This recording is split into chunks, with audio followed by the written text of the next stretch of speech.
Apologize to my wife or get out of my house." My son's voice thundered through the dining room, silencing the clink of silverware and the polite laughter that had filled the air just moments before. I felt every pair of eyes in that glittering room turn to me, my friends, my grandchildren, even the neighbors who'd only come for the free wine and Tiffany's famous tiramisu. My heart pounded, but my hands were steady as I set my napkin on the table and rose from my chair. It was supposed to be a celebration. Tiffany's birthday, a new promotion for my son, a chance for the family to come together in their sprawling new home. The chandelier sparkled overhead, the table was set with fine china, and the air was thick with the scent of roast lamb and expensive perfume. But beneath the surface, tension simmered. Tiffany, my daughter-in-law, had barely looked at me all evening, her smile tight and her words clipped. I'd tried to make conversation, to compliment her dress, to ask about her new job, but every attempt was met with a cold glance or a dismissive shrug. I should have seen it coming. The little slights, the whispered comments, the way my son's arm tightened around her shoulders whenever I spoke. But nothing prepared me for the moment he stood up, his face red with anger, and demanded I apologize for embarrassing his wife in front of their friends. I searched his eyes for the boy I'd raised, the one who used to beg me for one more bedtime story, who held my hand on the first day of school, but all I saw was a stranger, desperate to prove his loyalty to someone else. I looked at Tiffany, her lips pressed into a thin line, her eyes glittering with triumph. I could have shouted, could have cried, could have begged for understanding. Instead, I took a deep breath, straightened my shoulders, and met my son's gaze with a calm I didn't feel. I knew that what I said next would change everything, not just for me, but for everyone in that room. But before I spoke, before I left them all speechless, let me tell you how we got here. How a family dinner became the night everything changed. Before I ever stood in that dining room, facing my son's ultimatum, I was just Helen, mother, grandmother, and the quiet heart of a family I'd spent my life nurturing. My world had always revolved around my children, especially after my husband passed away far too young. I poured myself into raising David, teaching him to be kind, to work hard, to never forget where he came from. Ours was a home of Sunday pancakes, backyard games, and long talks at the kitchen table. I was proud of the man he became, ambitious, generous, and I thought deeply loyal. When David met Tiffany, I was hopeful. She was beautiful, accomplished, and seemed to adore him. I welcomed her with open arms, eager to see my son happy again. At first, everything felt like a new beginning. Tiffany brought a spark to our family gatherings, organizing elaborate dinners and insisting on toasts for every occasion. She had a way of making every event feel special, and I tried my best to keep up, even when her tastes ran to the extravagant. I bought new dresses, learned to pronounce the names of her favorite wines, and practiced my small talk for her friends from the city. But as the months passed, I began to notice small things, tiny cracks in the glossy surface. Tiffany never quite looked me in the eye when she thanked me for a gift. She'd correct my stories at the table, laugh a little too loudly at my old-fashioned ways, and sometimes roll her eyes when she thought I wasn't looking. David, always eager to keep the peace, would squeeze her hand and change the subject, or gently steer the conversation away from anything that made her uncomfortable. I told myself it was just growing pains, that every family needed time to adjust.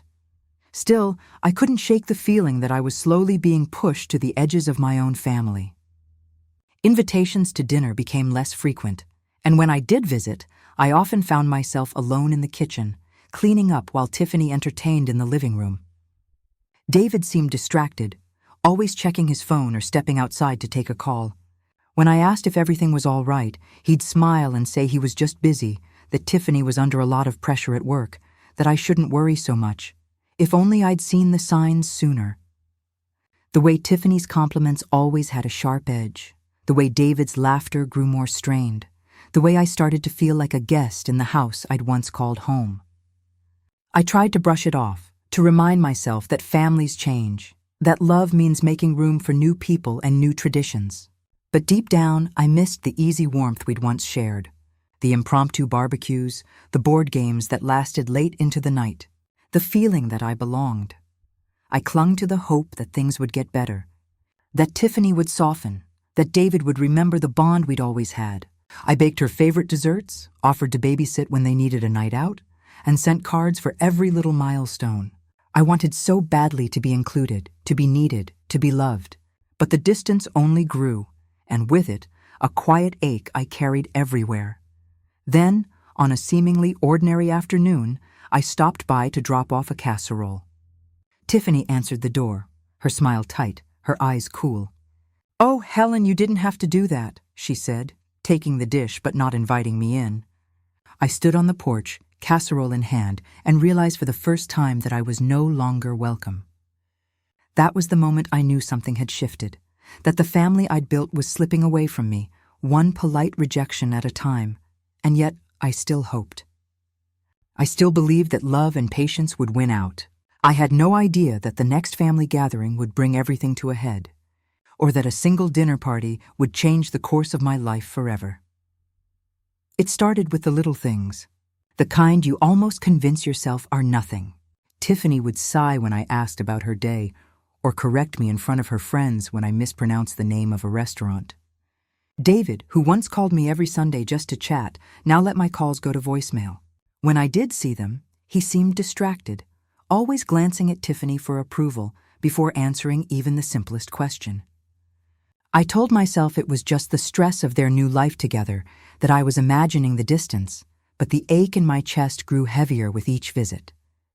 The tension finally snapped at a family barbecue. It was a warm afternoon, the kind that used to bring us all together in laughter and easy conversation. I'd spent the morning preparing David's favorite potato salad, hoping to recapture a bit of the closeness we'd lost. Tiffany arrived late, sweeping into the backyard in a designer dress, her arms full of expensive pastries from a bakery downtown.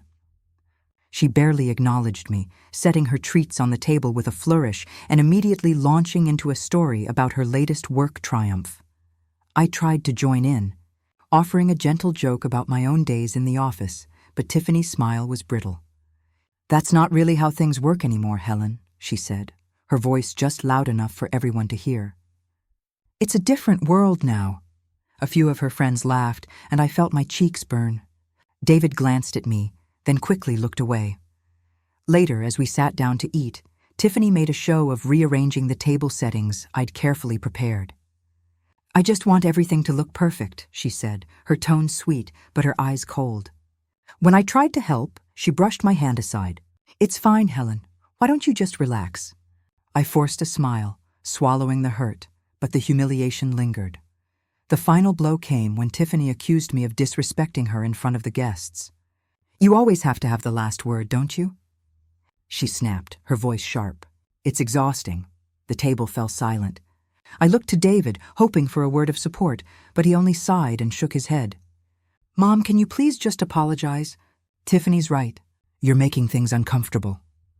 I stared at my son, the boy I'd raised, and felt something inside me crack. The pain was sharp, but beneath it, a new resolve began to form. I realized that no matter how hard I tried, I would never be enough for Tiffany, and that David was no longer willing to stand by me. The heartbreak was real, but so was the clarity that followed, but the real shock was yet to come. What would you do if your own child turned on you? As I sat at that table, surrounded by people who once felt like family, I made a silent promise. I would not let this be the end of my story. I would find my voice, and I would stand up for myself, even if it meant standing alone. The days after the barbecue felt like moving through a fog. I replayed every moment in my mind, searching for the exact word or gesture that had set Tiffany off, wondering if I truly was the problem. I tried to call David, hoping for a quiet conversation, but he was always busy or in a meeting. When he did answer, his voice was clipped and he always seemed to be on speakerphone, Tiffany's presence hovering in the background. I told myself to give them space, to let things cool down, but the silence between us only grew heavier. Family gatherings became tense, orchestrated affairs. Tiffany sent out invitations with strict instructions, what to wear, what to bring, even what topics were off limits for conversation. I felt like a guest in my own family, tiptoeing around Tiffany's moods and David's indifference. At one dinner, I arrived to find my seat at the far end of the table, away from the laughter and conversation. When I tried to join in, Tiffany would cut me off or redirect the topic, her smile never quite reaching her eyes. I watched as my grandchildren gravitated toward her, drawn by her gifts and promises of outings, while I was left to clear the dishes in the kitchen. The humiliation was subtle, but relentless. Tiffany would correct my grammar in front of her friends, roll her eyes when I offered advice, and once even laughed when I brought a homemade dessert, insisting her caterer's pastries were more appropriate. David, once my confidant, now seemed embarrassed by me. He rarely visited, and when he did, it was always with Tiffany in tow, her arm looped possessively through his. I felt the walls closing in, my world shrinking to the quiet corners of my own home. Friends and extended family began to take sides. Some called to offer sympathy, whispering that they'd noticed Tiffany's coldness, that they missed the warmth of our old gatherings. Others, eager to stay in Tiffany's good graces, distanced themselves from me, their invitations growing less frequent, their conversations more guarded. I felt the sting of gossip, the weight of judgment, and the ache of being left behind. The worst part was the exclusion. Decisions about holidays, vacations, even family milestones were made without me. I learned about my grandson's school play from a neighbor and about David's promotion from a post on social media. When I asked why I hadn't been told, Tiffany shrugged. "We didn't want to bother you, Helen. You always seem so tired." I wanted to scream that I was tired because I was being pushed out, not because I was old or fragile. The anger simmered beneath the grief. I had spent my life building this family, sacrificing for their happiness, and now I was being erased. I tried to fight back in small ways, offering to host a dinner, suggesting a family outing, sending cards and gifts for every occasion, but my efforts were met with polite indifference or outright dismissal. I felt invisible, my place in the family slipping away with every passing day. Public embarrassment became a new normal. At a charity event, Tiffany introduced me as David's mother, who's just getting used to retirement, her tone patronizing. When I tried to share a story about David's childhood, she interrupted, saying, "Oh, Helen, that was ages ago. Let's talk about something more current." The people around us laughed, and I felt my cheeks burn with shame. I left early, walking home in the rain, wondering when I had become a punchline in my own life. But Helen was about to discover a secret that would change everything.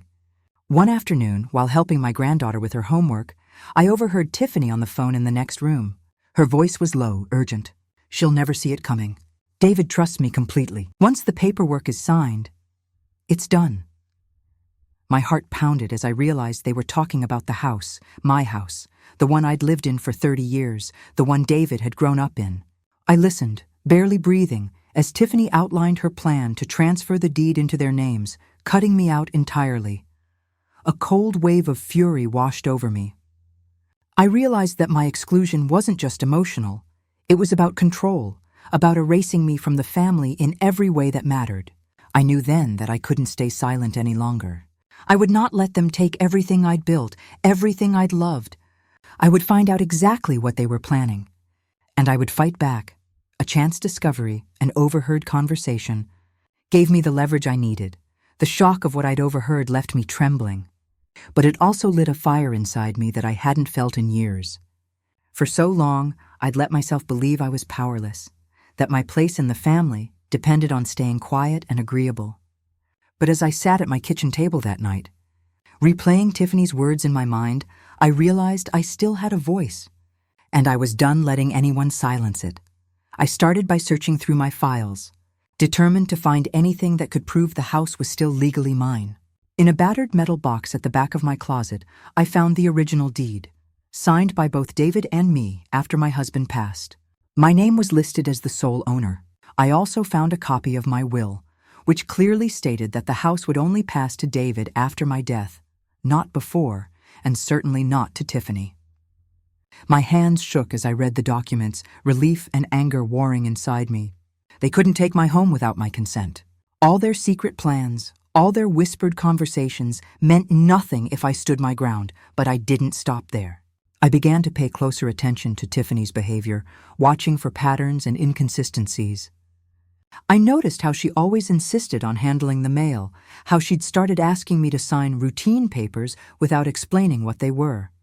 I remembered a time she'd intercepted a letter from the bank, claiming it was just a statement. My suspicion grew, and I resolved to never sign anything without reading it first. One afternoon, while Tiffany was out shopping, I checked the home office she and David shared. In a folder labeled Household, I found a draft of a quitclaim deed with my forged signature, transferring the house to David and Tiffany. My breath caught in my throat. There were also emails between Tiffany and a real estate agent, discussing the potential sale of the house once the paperwork is finalized. The betrayal was deeper than I'd imagined, but would I risk everything to expose the truth? I thought about the fallout, how David might react, how the family might fracture even further. I thought about the humiliation I'd already endured, the friends I'd lost, the loneliness that had crept into my life. But then I thought about my husband, about the years we'd spent building this home, about the promise I'd made to protect our family's legacy. I knew what I had to do. What I did next left everyone speechless. I quietly began to gather evidence, making copies of every document, every email, every suspicious note. I reached out to a trusted friend, a retired attorney named Grace, and asked her to review what I'd found. Grace's eyes widened as she read through the files. "Helen, this is serious. You have enough here to stop them and to protect yourself. But you need to be careful. Don't let them know you're onto them until you're ready." I nodded, feeling a new sense of resolve settle over me. I started keeping a journal, documenting every interaction, every request for my signature, every odd conversation. I paid attention to the details, no matter how small. I let Tiffany and David believe I was still the same quiet, compliant mother they'd always known, all the while preparing for the moment when I would reveal the truth. Helen quietly began to gather evidence and plan her next move, her determination growing with every passing day. The time for silence was over. Helen moved through her days with a careful, practiced calm, never letting on that anything had changed. She played the part of the grateful, aging mother, smiling at Tiffany's suggestions and nodding along as David talked about the future. But inside, Helen was sharper than ever, her mind cataloging every detail, every slip, every moment when Tiffany's mask slipped or David's guilt flickered across his face. She knew she had to be smart, one wrong move, and they'd find a way to twist the story, to make her look like the problem. Her first step was to meet with Grace, her retired attorney friend, in the quiet of Grace's sunlit kitchen. Helen brought every document she'd found, deeds, emails, the forged quitclaim draft, and her own will. Grace read through the evidence, her brow furrowing deeper with each page. "Helen, you have more than enough to stop them. But you need to be careful. If they sense you're onto them, they'll move fast. Let them think you're still in the dark." Helen nodded, her resolve hardening. She started keeping a meticulous journal, documenting every conversation, every request for her signature, every odd look or whispered phone call.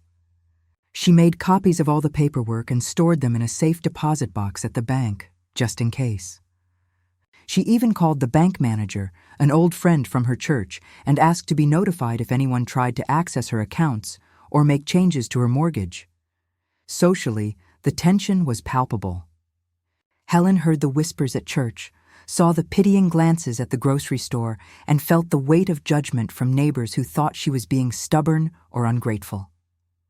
She let them believe what they wanted, never correcting the rumors, never defending herself. Instead, she leaned into the role, letting people underestimate her while she worked quietly behind the scenes. Emotionally, it was exhausting. There were nights when Helen lay awake, staring at the ceiling, wondering if she'd ever feel safe in her own home again. She missed her husband's steady presence, his quiet confidence, and the way he'd always believed in her. But she drew strength from his memory, from the life they'd built together, and from the knowledge that she was fighting not just for herself, but for the promise she'd made to him. Helen and Grace met regularly, reviewing the growing mountain of evidence and planning their next steps. They decided to wait until they had irrefutable proof before going to the authorities, knowing that Tiffany and David would try to twist any confrontation to their advantage. Helen practiced what she would say, rehearsing every word until she could deliver it with calm conviction. The hardest part was pretending with David. He was her son, and despite everything, she still loved him. She longed to confide in him, to share the truth and let him help shoulder the weight, but she knew she had to wait. The risk was too great, and the stakes were too high. She watched him closely, noting every sign of regret, every moment when he seemed about to apologize, but he never did. Tiffany, on the other hand, grew bolder, certain that she'd won, and Helen let her believe it. Helen also enlisted the help of a few trusted allies, her neighbor Ruth, who had seen Tiffany meeting with a real estate agent, her old friend Marjorie, who worked at the county clerk's office and could confirm that no deed transfer had been filed, and Grace, who kept her grounded and focused. Together, they formed a quiet network of support, each one playing a small but crucial role in Helen's plan. As the weeks passed, Helen's confidence grew. She saw Tiffany's arrogance for what it was, a weakness, a blind spot that would be her undoing. She watched as David grew more withdrawn, his guilt eating away at him. And she let him believe she was defeated, that she'd given up, all the while gathering more evidence, building her case, and preparing for the moment when she would finally reveal the truth. But could she outsmart her son and daughter-in-law before it was too late? The question haunted her, driving her to work harder, to dig deeper, to leave nothing to chance. She knew the confrontation was coming, that everything she'd worked for would soon be put to the test. You won't believe how she turned the tables. The stage was set for a dramatic confrontation, and Helen was ready to reclaim her home, her dignity, and her family's legacy, no matter what it took. The day of the confrontation arrived with a strange sense of calm. Helen had spent weeks preparing, rehearsing every word, every possible outcome. She chose her moment carefully, a Sunday family brunch, the kind Tiffany loved to host, with the table set in perfect symmetry and the house filled with the scent of fresh flowers and expensive coffee. Friends and relatives gathered, laughter echoing through the rooms, but beneath the surface. Helen felt the tension humming like a live wire. She watched Tiffany glide from guest to guest, her smile flawless, her eyes sharp. David hovered nearby, distracted and pale, barely meeting Helen's gaze. Helen waited until everyone was seated, plates full and glasses raised, before she stood and tapped her spoon gently against her cup. The room quieted, all eyes turning to her. "I'd like to say something," Helen began, her voice steady. "I know this family has been through a lot of changes lately. I know I haven't always fit in with the new way of doing things. But there's something I need to make clear about this house and about the truth." Tiffany's smile faltered. "Helen, maybe this isn't the time." Helen held up a hand, silencing her. "No, Tiffany, it's exactly the time." She turned to David, her heart aching. "David, do you remember when your father and I bought this house? Do you remember the promise I made to him to keep our family together, to protect what we built?" David looked away, his jaw clenched. Tiffany's eyes narrowed, but Helen pressed on. "I know about the quitclaim deed. I know about the emails to the real estate agent. I know about the forged signature. And I know you plan to sell this house without my consent." A gasp rippled through the room. Tiffany's face went white, then red. "That's ridiculous," she snapped. "You're confused, Helen. You must have misunderstood." Helen reached into her bag and pulled out the folder she'd prepared. "I have the original deed. My name is the only one on it. I have my will, which states this house cannot be transferred until after my death. I have copies of the emails, the draft deed, and statements from the bank and the county clerk. I have everything I need to prove what you tried to do." David's hands shook as he stared at the documents. "Mom, his voice broke. "I never wanted to hurt you, I thought it would be easier," Tiffany said. Tiffany cut him off, her voice shrill. "Don't blame me. You said your mother was ready to move on. You said she'd sign anything if you asked." Helen's heart twisted, but she stood her ground. "I trusted you both. I welcomed you into my home, my family. And you tried to take everything from me. But I'm not the helpless woman you thought I was. I know my rights. I know the law. And I know the value of what your father and I built together." The silence was deafening. Friends and family exchanged uneasy glances. Some looked at Tiffany with new suspicion, others at David with disappointment. Helen felt the weight of years of love and sacrifice pressing down on her, but also a new sense of freedom.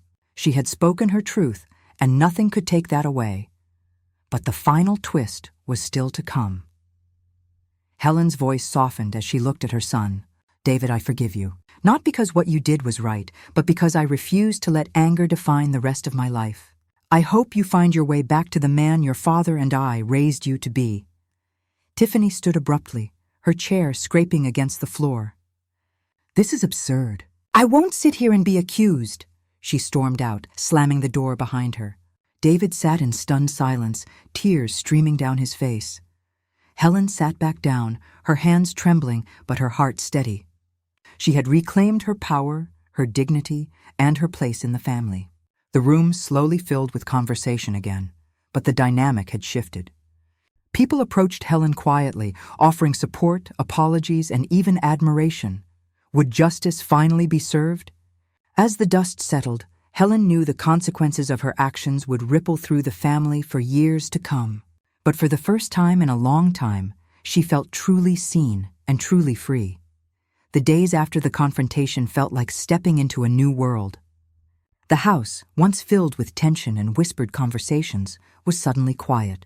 Tiffany moved out within a week, packing her designer clothes and leaving behind only a faint trace of her perfume and a stack of unopened mail.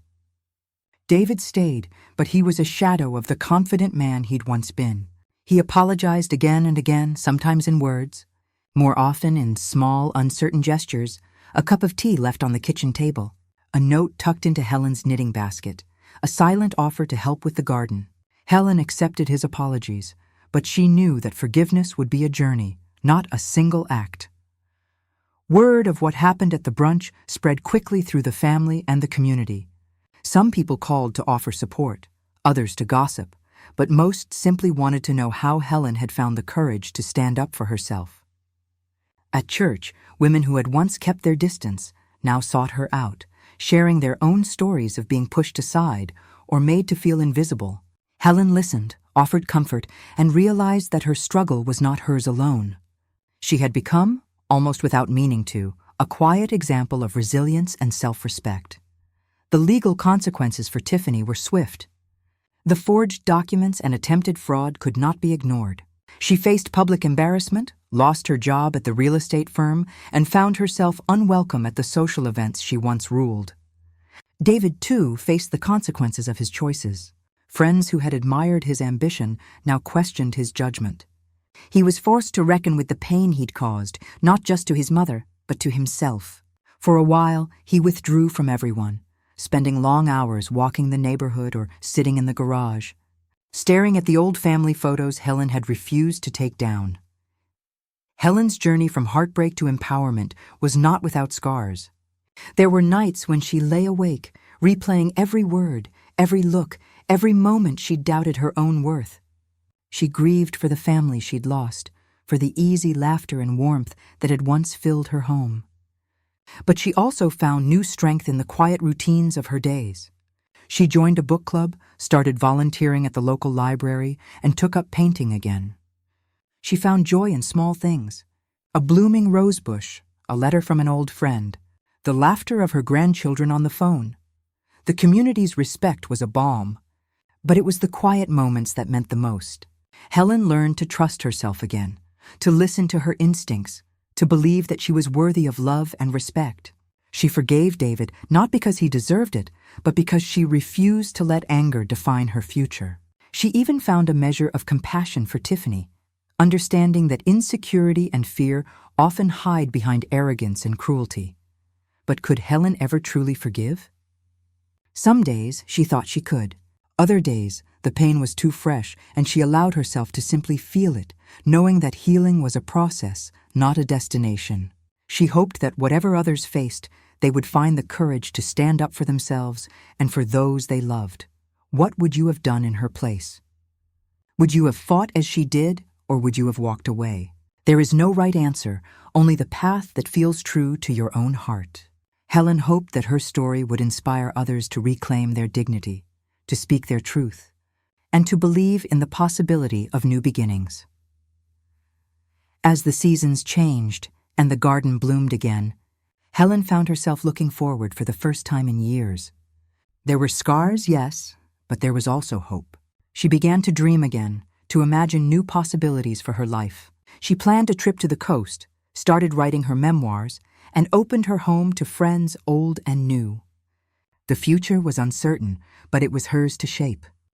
Helen reflects on her journey and the lessons learned, grateful for the second chance she had earned, and determined to make the most of every day she had left. The months that followed brought a gentle, unfamiliar peace to Helen's life. The house, once echoing with tension and uncertainty, slowly became a place of comfort again. She found herself waking up with a sense of purpose, no longer haunted by the fear of being pushed aside. The kitchen table, where so many arguments had simmered, was now a place for morning sunlight, crossword puzzles, and the quiet joy of a fresh cup of tea. Helen's relationship with David changed too. There were awkward silences and tentative apologies, but over time, a fragile understanding began to grow. David visited more often, sometimes just to sit with her in the garden or help with small repairs around the house. He listened more, spoke less, and seemed to carry a humility that had been missing for years. Helen forgave, not because she forgot, but because she refused to let bitterness define her future. She encouraged David to rebuild his life with honesty, and though their bond would never be the same, it was real. A connection forged in truth rather than illusion. Helen also rediscovered passions she'd set aside for decades. She joined a local painting class, her canvases filling with color and light. She volunteered at the library, helping other women navigate paperwork and grief. Neighbors began to seek her advice, and younger women in the community looked to her as a quiet pillar of strength. Helen listened to their stories, offered encouragement, and shared what she had learned, that it's never too late to stand up for yourself, that asking for help is a sign of courage, and that even the deepest wounds can heal with time and love.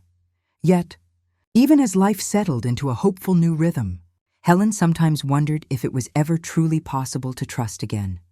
She caught herself double-checking locks, pausing before signing documents, and watching for signs of deceit in others. But she also realized that trust, like healing, was something to be rebuilt slowly, with patience and care.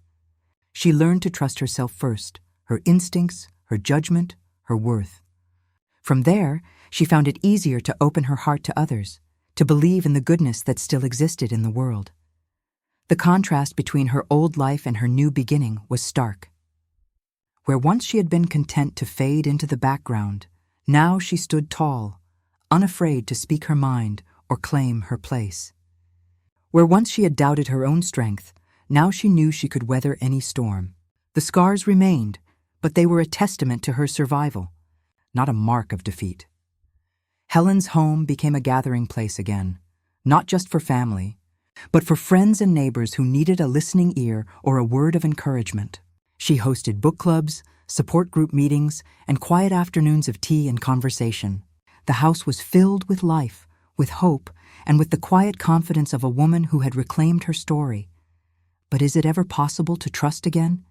Helen didn't have all the answers, but she knew this. Trust begins with believing in yourself, and from there, anything is possible. As she looked out over her blooming garden, surrounded by the people she loved, she felt a deep sense of peace, a peace she had fought for, and finally found. Helen turns to you now, ready to share her wisdom and invite you to reflect on your own journey. If you've listened to my story and found a piece of your own life reflected in it, I want you to know you're not alone.